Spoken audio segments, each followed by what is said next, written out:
आज 19 सेप्टेम्बर 2019 तदनुसार 2 असोज 2076 बिहिबार। आज हामी माथिल्लो कोठाबाट हेर्नेछौँ।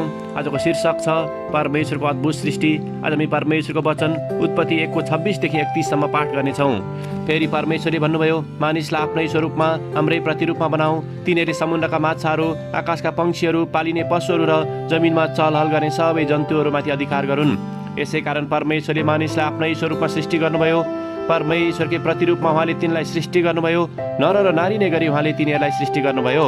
परमेश्वरले तिनीहरूलाई आशिष दिनुभयो र तिनीहरूलाई भन्नुभयो, फल्दै फुल्दै वृद्धि हुँदै पृथ्वीमा भरिँदै र त्यसलाई आफ्नो बसमा पार्दै जाओ।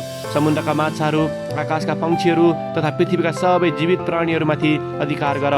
तब परमेश्वरले भन्नुभयो, हेर, म तिमीहरूलाई पृथ्वीका सबै बिउ उमार्ने बोटहरू र फलमा नै बिउ हुने सबै फलका रुखहरू दिन्छु। ती तिमीहरूलाई आहाराको निम्ति हुनेछन् र पृथ्वीको हरेक पशु, आकाशको हरेक पंक्षी र जमिनमा चलहल गर्ने हरेक जन्तु, हरेक प्राणी जसमा जीवन छ, तिनीहरूका आहाराको निम्ति म हरिया वनस्पति दिन्छु। तब त्यस्तै भयो। आफूले बनाउनु भएको हरेक कुरा परमेश्वरले हेर्नुभयो र त्यो साह्रै राम्रो थियो। साँझ पर्यो र बिहान भयो, 6औं दिन। आमेन। आफूले बनाउनु भएको हरेक कुरा परमेश्वरले हेर्नुभयो। वास्तवमा त्यो साह्रै राम्रो थियो। अनि साँझ पर्यो र बिहान भयो, 6औं दिन। उत्पत्ति 1 को 31। लेखक आफ्नो अनुभवलाई यहाँ यसरी वर्णन गर्नुहुन्छ। एउटा चित्रकार भएको नाताले मैले सूक्ष्म रूपले प्रकाश, छाया र रङहरूलाई ध्यान दिनुपर्ने हुँदछ।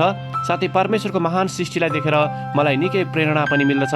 काम अस्ताएका दृश्यहरू, पहाडहरू, झरनाहरू प्राय मैले कोरिने चित्रहरूमा पर्दछन्। तर जनवरीदेखि मैले मानिसको अनुहारहरू पनि कोर्न सुरु गरेँ। त्यसमा मैले मानिसहरूको भावलाई एउटा सिसा कलम र रङहरूको सहायताले उतार्ने कार्य निकै गाह्रो रहेछ भनी महसुस पनि गरेँ। एउटा सानो मात्र गल्ती, जस्तै नाक थोरै ठुलो भएमा अथवा आँखा तलमाथि परेमा, त्यसले पुरै चित्रलाई बिगार्न पनि सक्दथ्यो।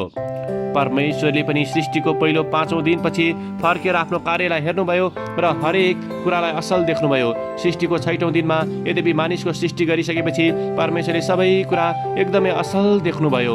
प्राय हामी पनि सूर्य अस्ताएका पहाडहरू, खोला, नाला, झरना आदिमा राम्रो सुन्दरता देख्दछौँ। तर ती मध्ये परमेश्वरको उत्तम र जटिल सृष्टिलाई पनि बिर्सदछौँ। ती हुन् मानिसहरू। सबैभन्दा महत्त्वपूर्ण कुरा, परमेश्वरले हामीलाई यति धेरै प्रेम गर्नुभयो कि उहाँले येशू ख्रीष्टलाई हाम्रो खातिर पठाउनुभयो ताकि हामीले उहाँद्वारा प्रशस्ता र अनन्तको जीवन प्राप्त गर्न सकौँ।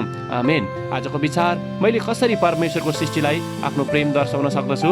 प्रार्थना। प्यारो परमेश्वर, हामीले हरेक मानिसहरूलाई तपाईँको प्रेमबाट सिर्जिएको एउटा अद्वितीय सृष्टिको रूपमा देख्न सकौँ। येशूको नाउँमा आमेन। आजको लेखक नाथान मेलिया, टेक्सास, अमेरिका। आजको प्रार्थनाको विषय चित्रकारहरूका निम्ति।